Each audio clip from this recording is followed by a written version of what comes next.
देश में संविधान है। संविधान हर एक जात धर्म की सुरक्षा का हमारा हक देता है, अधिकार देता है। लेकिन राजस्थान में एक ऐसी घटना घटती है कि मूछ रखने पर एक दलित युवक की हत्या कर दी जाती है। उसको लेकर के बहुत बवाल मचा हुआ है कि दलित युवक की हत्या कैसे हो जाती है। जंतर मंतर मौजूद हूँ, यहाँ पर देख सकते हैं कि बहुत सारे लोग, महिलाएं, पुरुष सभी आए हैं और जितेंद्र मेघवाल के लिए इंसाफ की मांग कर रहे हैं। इनसे बातचीत करता हूँ। क्या लगता है सर कि आखिर मूछ रखने को नाम को लेकर के कैसे युवक की हत्या हो जाती है, कहाँ तक सही है ये बहुत ही गलत है इस देश के अंदर।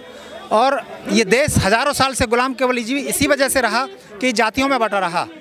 और जो अपने आप को हिंदू कहते हैं, क्या ये हिंदू नहीं है? और हिंदू के ऊपर अत्याचार कर रहा है। अभी एक फिल्म बनी कश्मीर फाइल्स, उसके ऊपर इतना हंगामा हो रहा है। हम विरोध करते हैं उन लोगों का जिन्होंने हिंदुओं की वहाँ पे हत्या करी या पंडितों की करी, लेकिन विरोध इनका भी होना चाहिए कि पूरे देश के अंदर दलितों के ऊपर जो अत्याचार हो रहे हैं उन्होंने एक बार भी आवाज़ नहीं उठाई। तो आपको लगता है कि क्या दलितों की आवाज़ देश में नहीं सुनी जाती है? नहीं सुनी जाती है। इसीलिए अगर आप आंकड़े उठा के देखें, 2018 के अंदर लगभग 40,000 दलितों के ऊपर अत्याचार हुए, 2019 में 45,000 दलितों के साथ अत्याचार हुए और 2020 वो बढ़कर 50,000 लोगों की जो है ना संख्या पहुंच गई है। 50,000 लोगों, हर साल दर साल जो है दलितों पर अत्याचार बढ़ रहे हैं और कोई भी संगठन देश का वो आगे नहीं आ रहा बचाने के लिए, ना इसकी आवाज़ उठाता। चाहे वो आरएसएस हो या बीजेपी हो या कांग्रेस हो, दलितों की आवाज़ को कोई लेके नहीं जा रहा। लेकिन अभी तो चुनाव हुआ था, चुनाव में सभी हिंदू 80-20 का नारा दिया गया था, सब हिंदू हिंदू हो रहा था। यही तो राजनीति है। लोग समझते नहीं है कि हमारे साथ क्या हो रहा है। जो लोग बड़े पदों पे बैठे हुए हैं दलितों के, वो नहीं चाहते कि मतलब हम घर से बाहर निकलें, और जब तक वो घर से बाहर नहीं निकलेंगे इस देश के अंदर अत्याचार ऐसे ही बढ़ते रहेंगे। वही सोच रहे हैं कि हम सुरक्षित हैं, वो सुरक्षित नहीं है। वो दूसरे पार्टियों के टट्टे हुए हैं और उनके भी आने वाले समय में उनका भी जो है ना यही हाल होना है। क्या लगता है कि दलितों को लेकर के आप लोग कहीं सुरक्षित महसूस करते हैं क्या? बिल्कुल जी, असुरक्षित महसूस करते हैं हम दलितों को लेकर, क्योंकि जब भी दलितों पर अत्याचार होता है कोई सुनवाई नहीं होती, कोई फिल्म नहीं बनाई जाती, ना लोगों को बताया जाता है, ना उसके ऊपर कोई कार्रवाई की जाती है, ना दोषियों को सजा दी जाती है। बिल्कुल हम कड़ी निंदा करते हैं इसकी। लेकिन डॉक्टर भीमराव अम्बेडकर साहब ने संविधान बनाया, संविधान में सभी को हक दिया, एक जीने का हक दिया, समानता का हक दिया, सब कुछ दिया, फिर ऐसी घटनाएं क्यों घट रही हैं? क्योंकि वो संविधान को हटाना चाहते हैं पूर्ण रूप से, लेकिन ऐसा कभी हो नहीं सकता। बाबा साहब का बनाया हुआ संविधान इस देश को आज़ादी देता है और वो सोचते हैं कि इनको महिलाओं के साथ आए दिन अत्याचार किया जाता है, बहन बेटियों के साथ अत्याचार किया जाता है। इतने आसानी से हमारे बाबा साहब का, हमारे मसीह का संविधान लिखा हुआ, इतने आसानी से वो उसको बाहर नहीं कर सकते। वो कितनी भी अपने जोर लगा लें, ऐसा नहीं है। बहुजन समाज बहुत बड़ा 80, 85 और 15 का जोड़ है। ये क्या हमसे जीत लेंगे? लेकिन नहीं, ये बेईमानी के साथ आज जो सत्ता यूपी में आई है, ये बेईमानी के साथ ईवीएम का खेल है। इसके वजह ये सत्ता पर बैठे हैं, आए हमारे साथ बैलेट पेपर के साथ, और कैसे ये हमसे जीत ले सकते हैं? हाँ, राजा बनता है देश को चलाने के लिए, वो सब पूरी जनता पब्लिक एक समान होनी चाहिए। लेकिन वो तो जातिवाद के भेदभाव में बांट रखा उन्होंने, तो हमें तो आवाज़ उठानी है। अगर ऐसा नहीं होता, जातिवाद नहीं होती, तो हमारे भाई जितेंद्र मेघवाल के साथ ऐसा नहीं होता, जो कि यहाँ के नहीं सुनने को मिल रहा है। हकीकत है, गुजरात से बुला करके गुंडे हमारे भाई के साथ ऐसे दुर्व्यवहार चाकू के साथ, मतलब गुजरात से लोग आ करके राजस्थान में उनकी हत्या करते हैं। हाँ जी, ऐसा ही हुआ है।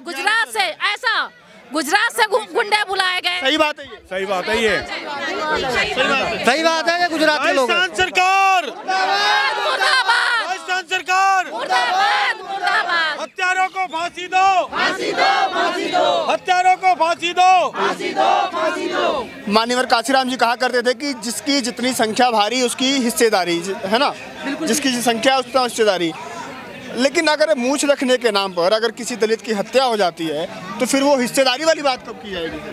तो हिस्सेदारी वाली बात तो ये लोग खाली राजनीति में करते हैं ना, और ये सामाजिकता जब बात आती है या उसकी आज़ादी की बात आती है तो ये उनको मतलब जो है ना प्रताड़ित करते हैं। ये हमारे ऊपर प्रयोग करते रहते हैं ये कि ये लोग कब तक मतलब सहन करेंगे, और इसकी इंतहा जब होगी तो फिर वही 2 अप्रैल वाला मतलब हिसाब करा जाएगा। तब ये दोबारा हमें, जैसे हमें रिजर्वेशन के लिए दोबारा वो जो एक्ट उन्होंने वापस किया, SC ST एक्ट जो वापस दोबारा लागू ख़त्म कर दिया था, वो दोबारा लागू किया। तो शायद ये लोग चाहते हैं ये हमें प्रयोग के रूप में हमारी महिलाओं को भी यूज़ करते हैं, और मतलब जो है और भी अल्पसंख्यकों को, OBC वगैरह को केवल ये लोग चाहते हैं कि ये लोग मतलब जैसे आज स्वाभिमान से जी रहे हैं तो ये लोग नहीं जी पाए। क्या दलित केवल वोट बैंक बन के रह गया क्या? बिल्कुल वोट बैंक ही बन के रह गया है और उसको ये तोड़ते रहते हैं पैसे के बल पे, दवा के मतलब दारू के बल पे, रातों रात मतलब खरीद लिए जाते हैं वोट। वो बिक भी जाते हैं। और बिक इसलिए जाते हैं कि वो लोग आर्थिक रूप से इतने कमजोर हैं, जो समर्थ आदमी वो कभी नहीं बिकता। मैम क्या मांग करती हैं आप? मैं मांग करती हूँ कि दोषियों को फांसी हो। सेकंड मांग ये है, जो पीड़ित परिवार है उसको सरकारी नौकरी मिले, उसके परिवार के सदस्य को, और पीड़ित को 10 करोड़ रुपए मिलने चाहिए। और राजस्थान सरकार का बहिष्कार करती हूँ और मैं इस मंच के माध्यम से ऐलान करती हूँ कि दलितों के उद्धार के लिए सरकार कुछ करे। जो बाबा साहब अम्बेडकर आर्टिकल 21 में लिखे गए हैं, स्वतंत्र रूप से सब इंसान जी सकते हैं, हमें स्वतंत्र रूप से जीने का अधिकार चाहिए और चाहिए। तो जीने के अधिकार में भी खतरा है क्या? बिल्कुल खतरा है जी। कपड़े पहनने पे बोल रही हैं, जी रही हैं, चल रही हैं। अगर जैसे आप देखा नहीं आपने, राजस्थान में हमारे भाई जितेंद्र पाल मेघवाल की हत्या इसलिए हुई कि मूछें रखी, अच्छे वस्त्र पहने, अच्छे रहन सहन, उनका अच्छा रहन सहन था, इसलिए हत्या की गई।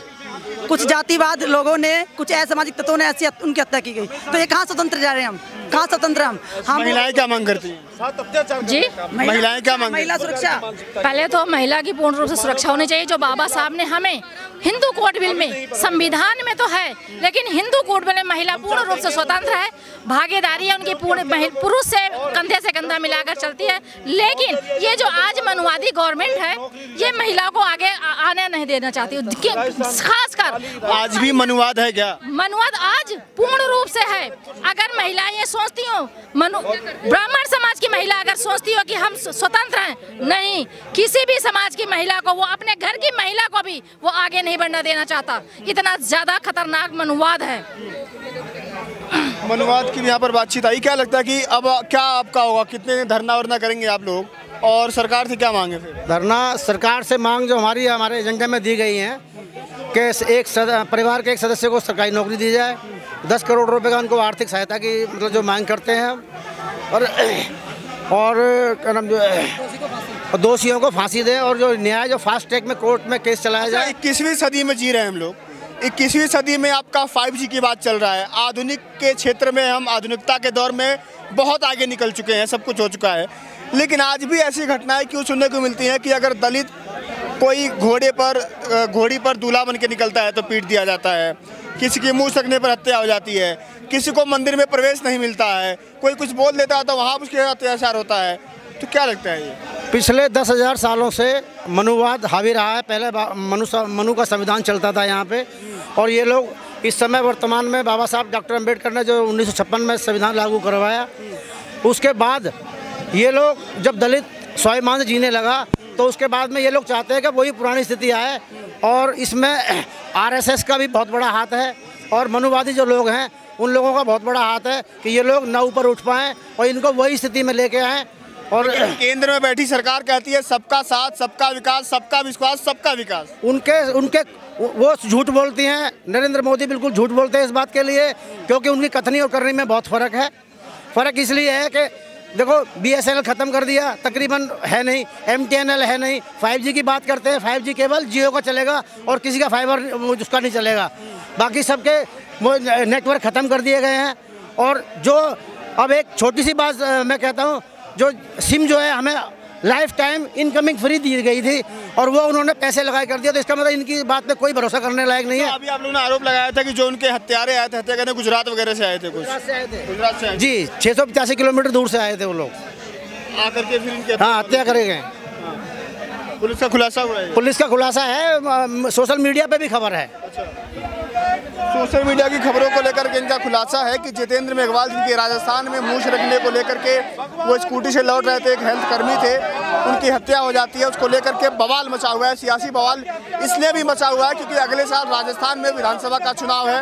वर्तमान में वहाँ पर कांग्रेस की सरकार है, लेकिन इनका आरोप है कि जितेंद्र मेघवाल की हत्या करने वाले लोग, आरोप ये लगा रहे हैं ये लोग कि वो गुजरात से आए थे, गुजरात में भाजपा की सरकार है।